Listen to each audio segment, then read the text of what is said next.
소득은 높고 자산은 아직 얼마 없는 무주택자는 너무 한숨 나오는 요즘입니다. 네, 맞습니다. 소득은 높고 자산이 얼마 없는 무주택자가 사실 가장 속상한 사람들이에요. 그래서 이게 소득은 낮은데 자산이 높은 사람들은 이렇게 시황을 따라가면서 뭔가를 할 수 있거든요. 근데 소득은 높은데 자산이 적은 그런 친구들이 뭐랄까요? 나쁘게 얘기하면 눈높이는 엄청 높거든요.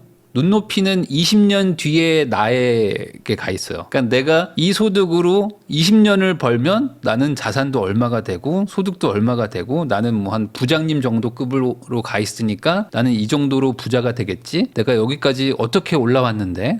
라고 생각하면서 나의 이제 미래의 모습을 막 그려놓는단 말이죠. 근데 소득은 당장은 높지만 자산이 없으니까 뭘 할 수가 없어요. 특히 이제 부동산을 살 방법이 별로 없어요. 그 정책으로 뭘 지원해 주는 거에서 다 탈락해. 뭐 아이를 막 지금 한 두세 명 낳으면 모를까. 근데 또 이제 고소득자라고 해서 뭐 아이를 막 많이 낳고 뭐 이러기는 좀 어렵잖아요. 자산이 많은 것도 아니고 뭐 물려받을 것도 많은 것도 아니고. 그러니까 뭔가 나는 좀 착실하게 열심히 살아보려고 하는데 정부가 도와주는 것도 없고. 근데 내 눈높이는 막 저기 위로 가 있단 말이지. 그래서 저거 정도는 사야 돼라고 생각하는데 저거를 살려고 돈 모으면 그 모은 돈보다 더 많이 올라가 버려. 내가 1억 모으면 1억 5천 오르고 2억 모으면 3억 오르고 이러거든요. 그러니까 그거는 진짜 신기하게 딱 그렇게 됩니다. 절대 내가 돈 모아서 못 삽니다. 돈 모아서 내가 원하는 집을 사는 거는 의사도 못해. 여러분들 의사 돈 많이 번다고 생각하시잖아요. 근데 그 의사들이 돈을 많이 벌어도 그 의사분들이 보는 눈높이가 또 저기가 있어. 그러니까 이분들이 만약에 1년에 또 한 뭐 2, 3억 모았어요. 그러면 또 집값이 딱 4억 올라가 있어. 또 열심히 해가지고 막 4, 5억 벌었어요. 그러면 또 집값이 딱 5, 6억 올라가 있어. 이거는 모두가 똑같아. 왜냐하면 다들 그 마음으로 똑같이 열심히 살고 있기 때문에 내가 원하는 그 집을 딱 누가 열심히 모은 돈에다가 플러스 알파의 대출까지 좀 이빨 꽉 깨물고 그걸 사버리기 때문에 그게 딱 그만큼 올라가는 거거든요. 그래서 이 근로소득만으로 집을 사는 사람은 제가 봤을 때는 뭐 극히 드물다. 물론 이런 분들이 있어요. 나는 뭐 이렇게 어떤 뭐 창업을 했고 갑자기 뭐 이렇게 엑싯을 해가지고 수십억, 수백억이 생겨버려요. 이러면은 이제 집을 사거든요. 근데 그게 아니라 이제 뭐 전문직이든 아니면 근로소득자든 그냥 열심히 종소세 막 40%, 50% 때려 맞으면서 모아봐야 안 된다는 거죠. 세금 낼 거 다 내고 생활비 낼 거 다 내고 모아봐야 뭐 얼마나 모으겠어요, 솔직히. 물론 내가 연봉이 엄청나게 높은데 뭐 예를 들어 연봉이 뭐 2, 3천 되는 친구들처럼 아예 소비를 극단적으로 줄이고 모으겠다 하면은 뭐 한번 따라잡아 볼 수도 있겠지만 제가 지금까지 살아온 이 한국 사회에서 고소득이라고 말하는 사람들을 봤을 때 자기의 소비 수준을 낮춰가면서까지 저축을 해서 집을 사겠다라고 마음먹는 사람은 거의 못 봤어. 거의 못 봤어요. 예를 들어 이런 거지. 결혼을 하는데 우리는 제주도로 신혼여행 가자. 대신에 우린 연봉이 둘이 합쳐서 막 2억이야. 근데 우린 제주도로 신혼여행 가고 집은 그냥 15평짜리 조그만한 데서 월세로 시작하면서 그냥 제주도 가고 뭐 그냥 식 같은 거 하지 말고 우리 그냥 저축 한번 한 90% 해볼까? 10년 동안? 이렇게 마음 먹는 사람은 1%도 안 되겠죠? 대부분은 그렇게 못하고 있는 돈을 더 쓰려고 합니다. 보통은 더 쓰려고 해. 왜냐면 내년에도 벌 거니까. 내가 고소득인데 왜 소비를 못하죠? 이 마인드를 못 버리면 집 못 사요. 오히려 고소득자가 집을 더 못 삽니다. 상대적으로 저소득인 분들이 집을 사요. 왜냐면 저소득인 분들은 내가 내년에도 돈을 많이 못 모을 거라는 걸 알잖아요. 그러니까 어떻게든 바짝 모아서 뭐라도 막 하려고 그래. 그러니까 소비를 늘린다기보다는 어떻게든 더 줄여서 그냥 뭐 더 많이 모아가지고 어떻게든 불려보자라는 마음으로 오히려 빨리 변할 수 있어요. 근데 고소득자들은 그게 잘 못 변해. 나는 어차피 올해도 잘 벌지만 내년에도 잘 벌 거거든. 그리고 더 문제. 내 주변 친구들이 다 잘 벌어. 그러니까 이 친구들이 다 써. 다 쓰니까 내가 그거를 안 따라가는 게 너무 힘든 거죠. 나도 열심히 살고 나도 이 사회에서 나름 성공한 사람인데 이 경쟁을 뚫고 올라왔는데 여기서 뭐 남한테 싫은 소리 듣기 싫거든. 그러니까 버는 만큼 또 쓰는 거죠. 세금 많이 내, 생활비 높아, 저축 얼마 안 됨. 근데 눈은 높음. 그러니까 쓸 만큼 쓰다가 야 이제 집 사야 되는 거 아니야? 라고 마음 먹었을 때 너무 멀리 가 있는 거지. 이 집들이. 너무 멀리 가 있어가지고 와 이거 어떻게 해야 되냐. 근데 내가 그동안 쓴 거는 생각 안 해. 내가 그동안 엄청 썼거든. 신혼여행도 칸쿤에 몰디브에 유럽 막 14박 15일 갔다 왔거든. 그리고 1년에 한 번씩 해외여행을 막 갔거든. 그 다음에 이제 명품 가방 사고 막 롤렉스 사고 뭐 예물이라고 막 사가지고 막 했거든. 다 했는데 나는 왜 저 집을 못 사지? 뭐 이런 생각들을 하게 됩니다. 지금이라도 하면 되거든요. 지금이라도. 근데 그게 잘 안 돼. 이게 초밥이랑 비슷하거든요. 초밥도 여러분들 맛을 조금 올리려면은 돈을 많이 줘야 돼요. 근데 돈을 많이 준 만큼 맛이 올라가지 않거든요. 뭐 마트 가가지고 초밥 이런 거 이제 팩을 해가지고 팔잖아요. 그럼 그거 하는 거 뭐 8,000원, 10,000원에 사잖아. 먹으면 맛이 나쁘지 않습니다. 초밥이. 근데 그거보다 돈을 한 3, 4배를 더 주면 조금 더 맛있어져요. 조금 더. 3, 4배만큼 맛있어지지 않거든. 근데 거기서 조금 더 맛있는 걸 먹으려면 이제 10만 원으로 갑니다. 10만 원대는 가야 되고 10만 원대 먹으면 꽤 괜찮아 이제. 와 이거 초밥이 맛있네 라는 느낌을 받거든요. 거기서 이제 더 가. 20만 원대로 가면 더 맛있어져. 한 맛으로 치면 1.08배 정도 맛있어집니다. 한 1.2배 정도 맛있어져. 많이 맛있어지면. 근데 돈은 거의 2배를 더 내야 돼요. 자, 그 다음에 문제가 뭐냐? 그 한 번 20만 원짜리 먹고 나면 처음 먹었던 마트 초밥을 못 먹게 돼. 못 먹게 돼. 이게 초밥이라고? 이렇게 돼. 아니 나는 분명히 6년 전에 7년 전에는 마트 초밥도 맛있다고 먹던 학생인데 어느 순간 그 돈으로 발라버린 맛을 한번 내가 경험하면 다시 또 못 들어가요. 뭔 소리냐? 소비, 어떤 입맛, 아니면 어떤 생활 패턴, 뭐 어떤 생활 수준 이런 거 있잖아요. 차도 막 좋은 거 타다가 밑으로 못 가는 것처럼 이 초밥 같은 것도 마찬가지고 고기 같은 것들도 마찬가지입니다. 고기. 대학생 때는 그냥 뭐 명륜 진사갈비 같은 데 가면은 진짜 맛있게 잘 먹거든요. 회사원 됐다고 또 대기업 들어갔다고 어느 순간 이제 삼겹살 잘 안 먹고 이제 한우 먹고 회식이나 뭐 이럴 때 약간 고급 한정식집 같은 데 가거나 아니면은 고급 한우를 막 먹으러 가요. 막 120g에 막 5, 6만 원 넘게 하는 데 있잖아요. 막 1인분에 막 8만 원, 9만 원 하는 거 있잖아요. 그런 소고기 한번 먹고 나면은 못 먹어. 내가 왜 이렇게 삼겹살을 못 먹게 되는 몸이 돼버렸지? 뭐 이런 느낌을 받게 되죠. 사실 나는 별로 그렇게 대단하게 달라진 사람이 아닌데 취향과 어떤 그 수준이 한번 올라가면 못 내려갑니다. 그럼 어떻게 해야 되냐? 아직 더 망가지기 전에 빨리 낮추면 돼. 아직 더 이 취향이 더 고급이 되기 전에 소비를 더 높이기 전에 빨리 후려치고 밑으로 내려가시면 됩니다. 그러니까 벤츠 사기 전에 빨리 모닝으로 갈아타라.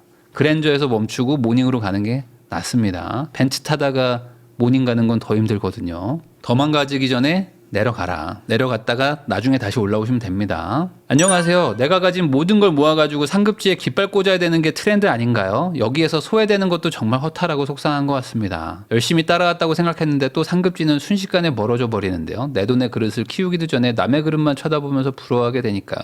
내가 가진 걸 모든 걸 모아서 상급지에 깃발 꽂아야 된다가 트렌드인가요? 전 잘 모르겠는데. 그렇게 말하시는 분들도 있겠지만 저는 거기에 잘 동의는 안 됩니다. 내가 가진 거를 모두 모아가지고 상급지를 사면 뭐가 달라지는데요? 여러분들도 한번 생각을 해보세요. 명목 집값이 올라가는 건 있어요. 명목 집값. 무슨 소리냐? 내가 20억 주고 산 아파트가 24억이 되면 너무 좋잖아요. 나는 이제 4억이나 번 사람이 되는 거죠. 물론 대출은 한 10몇억 있어. 대출 10몇억 있고 이자도 내고 아니면 실거주를 못 한다면은 전세 끼고 뭐 신용대출에다가 모아놓은 돈 뭐 다 갖다 집어넣고 이러고 있겠죠. 근데 그거를 이제 실거주는 어차피 못해. 그 집. 맞죠? 내가 이제 뭐 모든 걸 다 갖다 부었으면은 당연히 실거주는 엄두가 안 나는 수준의 집인데 명목 가격은 올랐을 거야. 근데 그거를 팔 수도 없어. 뭐 내가 이걸 팔려고 이걸 상급지를 사놓은 게 아니니까. 그러면 그걸 어떻게 해야 되죠? 그냥 있는 거야. 그냥 있는 겁니다. 물론 없는 것보단 100배 낫죠. 그렇지만 그 집을 유지를 하기 위해서 또 많은 희생을 해야 돼요. 세금도 있고. 명목 자산이 늘어난 거긴 한데 실제로 나한테 도움이 되나? 라는 걸 따져보면은 못해요. 별로 안 좋아. 너무 무리하게 사놓으면은 들어가서 살지를 못하고 그리고 들어가서 살아도 사는 게 아니에요. 살아도 사는 게 아니야. 그러니까 제가 너무 답답한 것 중에 하나가 회사원으로 시작해서 그래도 이렇게 잘 돼가지고 왔잖아요. 운이 좋게도. 그러다 보니까 이사도 많이 했어요. 그러니까 저는 이사를 하면서 계속 집이 좋아졌거든요. 이렇게 점점 이렇게 집이 좋아진 케이스거든요. 회사원으로 시작해서 집을 계속 좋게 올라와 보면서 야, 이 회사원들이 살면 안 되는 동네들을 넘어온 거예요. 그러니까 무슨 소리냐? 이 정도 가격대 이상은 회사원들이 살면 안 되겠다. 이거는 못 사는구나. 라는 걸 저는 체감하면서 이렇게 왔단 말이에요. 그런 경험이 없는 분들이 대다수입니다. 그러다 보니 좋은 집을 사놔요. 언젠가 한 10년 지나면 저 집에 들어가서 살아야지 라는 마인드로 엄청 비싼 걸 사놓는단 말이에요. 열심히 돈을 모으든지 뭘 해서 그거를 빼주고 들어가자. 뭐 이런 마인드를 갖고 계세요. 근데 막상 들어가면 안 되는 집들을 가지고 있는 경우들이 많습니다. 그러니까 순수하게 그냥 갭 투자로 뭐 투자 자산이라고 생각하고 뭐 사고 팔고 하는 건 가능한데 거기에 들어가려는 목적으로 뭔가를 막 열심히 하고 계신 분들이 있어요. 그러면은 저는 그런 분들한테 좀 말리는 편입니다. 이거는 그냥 순수하게 그냥 투자 자산이라고 생각하시고 가지는 마라. 그게 제가 맨날 말하는 연봉의 10배가 최대라고. 실거주 할 집은 연봉의 10배가 최대라고 말하는 이유가 그 이상의 집을 가는 거는 쉽지 않아요. 진짜 쉽지가 않고 가서 사는 분들은 뭐 부모님이 많이 도와주시거나 아니면 뭐 투자를 막 엄청 잘하셔가지고 사실상 소득이 낮을 뿐 뭐 자산이 엄청 많은 사람 이런 분들은 가도 됩니다. 근데 일반적인 사람들은 어느 정도에서 멈춰야 돼요. 못 멈추면 이도저도 아닌 상태로 그냥 집은 저기 좋은 거 하나 있는데 우리는 되게 고생하는 그런 상태에 빠지는 거죠. 소위 말하는 무협지에서 나오는 그 주화인마 상태에 빠지는 거죠. 이도저도 못해. 동전 한 입 같은 거죠. 은전 한 입인가? 그거 있죠. 그냥 저 집이 가지고 싶어서 내가 샀을 뿐 당장 저기를 뭐 들어가서 살 수도 없고 들어가서 살아봐야 답도 안 나오는 상황에 빠지는 거죠. 근데 팔 수는 또 없어. 왜냐면 저 집은 나의 희망의 그런 집 같은 거라서 팔지도 못해. 그래서 너무 실거주용 집에 무리하려고 하지는 않으셨으면 좋겠습니다. 제가 항상 말하잖아요. 연봉 2억으로도 반포 못 가요. 반포 가서 살면 안 돼. 요즘에 연봉 2억으로도 잠실 못 들어와요. 제가 봤을 때는 잠실에서 연봉 2억으로 살기 쉽지 않다. 쉽지 않다고 좀 봅니다. 연봉 2억이면 어디 가야 돼요? 위례 정도? 위례 정도 가는 게 맞지 않을까? 위례나 뭐 그 정도 금액대? 한 14억, 15억대? 그 정도 가는 게 딱 맞다고 좀 봅니다. 거기도 빡세. 고덕도 빡셉니다. 고덕 정도도 만만치 않아요. 그 동네 가가지고 거기 엄마들도 학구열 세거든요. 뭐 사교육 많이 시키거든요. 그러면은 따라가기 쉽지 않습니다. 너무 과한 목표를 잡기보다는 본인의 소득을 높이거나 뭐 사업을 하시거나 뭐 창업을 하거나 뭐 이런 거를 해서 그러니까 본인의 어떤 그 능력을 레벨업을 하려고 해야지 집을 그냥 막 좋은 집으로 해가지고 어떻게 해결하겠다는 좋은 방법이 아니에요. 맞벌이 연봉 1억이면 어디 가야 돼요? 뭐 한 7, 8억대, 8, 9억대 가서 사시면 되죠. 여유 있으면 8, 9억대고 돈이 없으면 뭐 5, 6억대 가서 사는 게 적절한 거죠. 네? 제가 연봉 1억인데 5, 6억대 가서 살으라고요? 라고 얘기하시겠지만 제가 봤을 땐 그게 미래도 준비하고 노후 대비도 되면서 나름 실거주도 챙기는 그런 정도의 수준인 것 같아요. 그 이상을 가버리면은 뭐 살 수는 있는데 노후 대비고 뭐고 아무것도 안 돼. 그냥 뭐 저축도 안 되고 아무것도 안 되는데 그냥 그 동네 사람들을 따라는 갈 수 있죠. 따라는 갈 수 있는데 따라가서 뭐 할 건데 라는 거에 대한 답이 안 나와요. 그 사람들 따라가서 뭐 할 건데 우리는 뭐 저축도 못하고 아무것도 못하는데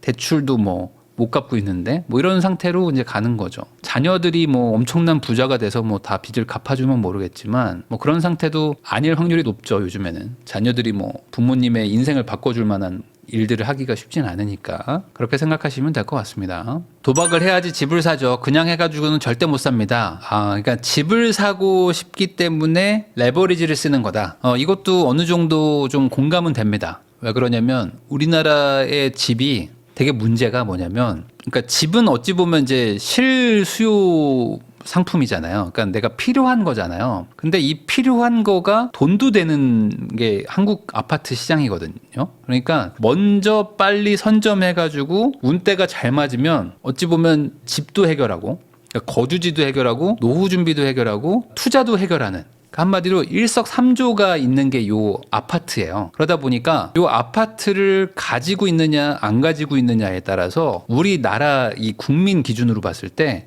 상대적 박탈감이 엄청나게 큽니다. 그러니까 좋은 아파트를 적절한 타이밍에 잘 산 사람들은 우리나라에서 살기가 되게 좋아져요. 왜냐면 우리나라는 세금이 그래도 좀 덜한데 외국 선진국들 대비 그러다 보니까 이제 노후에 대한 어떤 리스크가 크단 말이죠. 외국은 이제 세금을 많이 걷어가가지고 복지를 하면서 네가 죽지 않을 만큼만 내가 돈을 줄게 실수령을 대신에 너는 노후에도 죽을 걱정은 안 해도 돼. 라는 식으로 이렇게 가늘고 길게 살게 해준단 말이에요. 이 우리나라는 젊을 때 세금을 좀 덜 걷어가고 대신에 노후 보장을 안 해주는 스타일이죠. 국민들이 노후 보장을 알아서 해야 되는데 서울의 아파트, 뭐 수도권 아파트, 좋은 아파트를 하나 잘 사면 운대가 맞아서 타이밍을 잘 사면 노후 준비도 해결돼, 세금도 좀 적어져. 그리고 뭐 전반적으로 뭐 거주의 뭐 안전성도 높아져 하니까 다 좋은 거예요. 그러니까 이게 집값이 올라가면 사람들은 마음이 조급해지고 집값이 내려가면 사람들 마음이 좀 평안해지는 이런 구조가 된 게 되게 문제이긴 하죠. 그래서 어떤 분들은 집값을 잡아야지 우리나라의 많은 문제가 해결된다라고 얘기를 하시는데 사실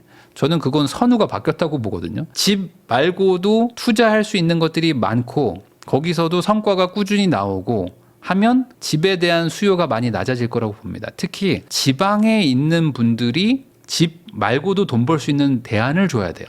그러니까 예전 같으면은 그래도 지방도 좀 올라가고 막 하거든요. 그러니까 지방에 집을 사도 서울만큼은 아니지만 나도 돈을 벌 수 있어 라는 그런 생각이 좀 있었어요.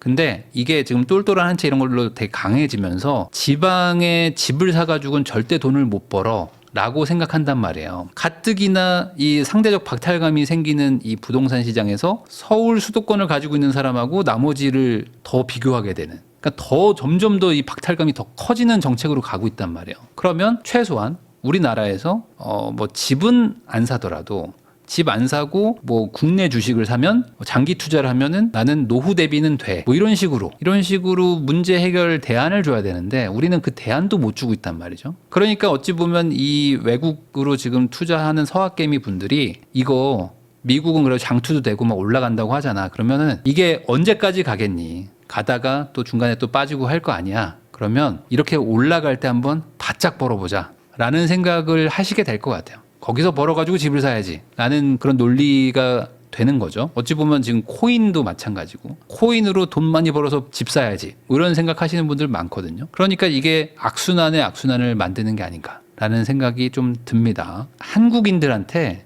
노후 대비를 할 수 있는 어떤 대안을 줘야 돼요. 근데 그 대안이 없어서 저는 사람들이 아파트를 계속 살려고 한다고 생각합니다. 안녕하세요. 주변에서 3명이나 실거주용 집을 샀습니다. 저도 2억 정도 갭으로 6억 미만의 아파트를 보고 있는데요. 마음이 급해져가지고요. 추격 매수를 하는 게 아닌가 걱정이 됩니다. 미혼이고요. 결혼할 사람도 없는 여잔데 혼자라도 사는 게 맞는지 용기가 나지 않습니다. 집 본 곳은 기름역 가양동 6억 미만 아파트입니다. 네, 저는 미혼인 여성분 중에서 나는 결혼을 절대 안 할 거다 하시면 집을 사는 게 맞다고 보고요. 저는 결혼할 가능성이 있을 것 같은데요. 저 결혼할 수도 있을 것 같은데요 하시는 분들은 너무 급하게 사지 않는 거를 추천드립니다. 만약에 사야 된다면은 실거주용이라는 개념은 완전 버리시고요. 철저하게 투자로만 접근하시면 좋을 것 같아요. 철저하게 투자로. 그래서 팔 수도 있다. 나는 지금 사지만 여기 들어갈 일은 절대 없고 2년 보유하고 팔 수도 있을 것 같다 정도의 생각으로 집을 고르시면 좋을 것 같아요. 보통 그 여자분들이 이제 나이가 좀 있으세요. 그래서 이제 결혼을 할 마음도 있지만 결혼 쉽지 않을 것 같은데 뭐 이런 걱정이 될 때 집을 좀 사려고 하거든요. 그러면서 뭘 생각하냐면 여러 가지를 생각합니다. 여러 가지. 그러니까 무슨 소리냐? 결혼하면 출퇴근을 할 수도 있으면서 근데 사이즈도 너무 작지 않은데 근데 또 만약에 결혼을 뭐 안 하게 될 수도 있으니까 그러면은 뭐 부모님과 같이 살 수도 있고 근데 또 내가 이직을 할 수도 있으니까 이 정도 안에는 또 사야 되는데 뭐 이런 복잡하게 많이 생각하거든요. 그러면은 장고 끝에 악수를 둔다고 이도저도 아닌 걸 삽니다. 이도저도 아닌 애매한 걸 사요. 이걸 왜 사셨어요? 라고 물어봤을 때 대답이 잘 매끄럽지 않을 때가 있거든요. 그러니까 내가 결혼을 할지 말지 뭐 이런 것들은 지금은 생각하지 마시고 철저하게 투자 목적으로만 사시고 그리고 나서 결혼을 하게 된다. 만약에 아니면 이직을 하게 된다 하면 팔아라. 그걸 팔고 옮기면 되는 거예요. 아직 오지도 않은 어떤 상황을 다 고려해가지고 이 팔방미인을 찾으려고 하니까 이도저도 아닌 애를 사고 끝납니다. 그러면 안 됩니다. 무조건 투자 마인드로만 사시면 돼요. 왜냐면 저는 어차피 뭐 결혼할 마음도 없어요. 그래서 저는 뭐 15평짜리 아파트 샀어요. 뭐 이런 분들도 있어요. 그러면 안 됩니다. 그건 안 돼요. 그러지 마시고 남들에게 매도할 수 있는 그런 철저히 투자성만 따지고 사시는 걸 추천드립니다. 어차피 뭐 결혼하고 뭐 하는데도 1, 2년 이상 걸리기 때문에 모든 거를 대비하는 투자를 하려고 하지 마세요. 돈이 많으면 그게 되는데 돈이 없기 때문에 애매한 걸 사게 된다는 거예요. 평생 이 집에서 살아도 좋겠다라는 생각을 하고 아파트를 매수하려니까 결정을 못 하겠어요. 그 마인드를 버리면 결정을 할 수가 있습니다. 결정을 못하게 하는 마인드를 버리세요. 그러면은 결정을 할 수가 있어요. 너무 간단한 거죠. 저는 결혼도 해야 되고 뭐 애도 낳아야 되고 뭐 이런 얘기들을 막 하시거든요. 그런 마인드를 버리세요. 그냥 돈만 벌어. 그러면 되잖아요.